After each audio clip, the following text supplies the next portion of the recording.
Roger Johnson. He's the president of the National Farmers Union. He was elected president in 2009 and has previously served as the North Dakota Agriculture Commissioner. With 250,000 members, the Farmers Union addresses the economic well-being and quality of life for family farmers and ranchers. Welcome, Mr. Johnson. You will have 5 minutes to make your Thank you, Madam Chair, Ranking Member, and members of the committee. As you indicated, my name is Roger Johnson. I'm president of the National Farmers Union. I'm also a farmer in North Dakota.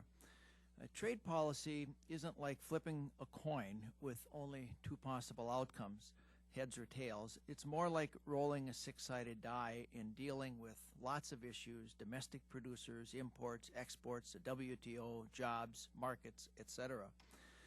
Many of the small and medium-sized farmers in the U.S. depend on foreign markets for a portion of their income. Exports are very important to agriculture. 72% of our cotton is exported, 63% of almonds, for example, 40% of our food grains, and the list goes on. Increasing domestic market share can help insulate U.S. producers from the vagaries of foreign markets, which sometimes can be rather fickle. Another solution can be found in facilitating access to those foreign markets. Two programs in particular at USDA I'd like to visit about: the MAP program, Market Access Program, and the Foreign Market Development Program, or FMD. Both of these programs are very important. They provide matching funds. They help us with opening markets, help in particular shipping a lot of specialty crops, fruits, vegetables, nuts, etc. The MAP program is used in many different ways. In my capacity as the Commissioner of Agriculture in North Dakota, I participated in one of the SRTGs. My testimony goes into some detail about this. The SRTGs have helped thousands of small businesses enter export markets in cooperation with USDA. Export readiness training is made available, international trade shows, direct financial support for advertising, trade missions, labeling, promotion in foreign markets. Unfortunately, many producers are unaware of these programs. The Foreign Ag Service also supports small businesses by organizing and hosting trade shows. And the identity for the U.S. Is enhanced significantly through these U.S. pavilions at FAS-endorsed international trade shows. In 2008, only about $30 million of the $200 million budget for MAP was spent on small businesses. We would argue that a larger percent of that total should be spent on small businesses. We need to do even more to ensure available federal dollars are being maximized to help small producers and companies. We need to set aside a majority of the money for these kinds of producers. If the federal government does not recognize the importance of diversity of agricultural production scales, etc., we will be making a mistake.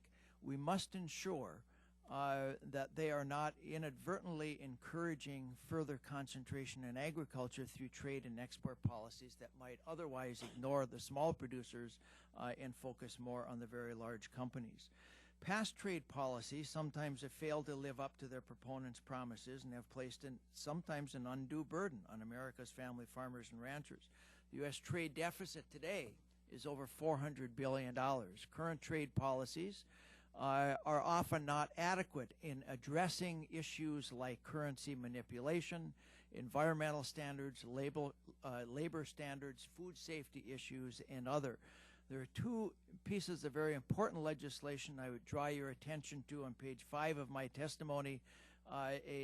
H.R. 4645, sponsored by Chairman Peterson, would open up additional business opportunities to Cuba, and also the Trade Act, which would largely help enforce existing trade agreements and help to bring some sense of coherence to the various foreign policies that we have in the country. National Farmers Union is a member of the International Federation of Ag Producers. Some 100 countries are members of this. We believe, as does IFAP, that every nation has the right to food security and should be allowed the ability to provide it for themselves with domestic production and with reliable trading partners. We need to to do a better job of aligning our humanitarian economic development policies with our trade policies so they do not work at cross purposes. On page 6 of my testimony, I spent some time talking about jobs. And let me just conclude by saying that we need a more coherent trade agenda to develop, maintain, and advance jobs in this country. Our export markets and trading partners, even if they seem very stable, are often unreliable. The markets tend to be fickle. We sometimes lose them quickly through bogus science or food safety issues that simply are not true. And so we need to do what we can to try and focus on these issues. I provide a number of examples with respect to that.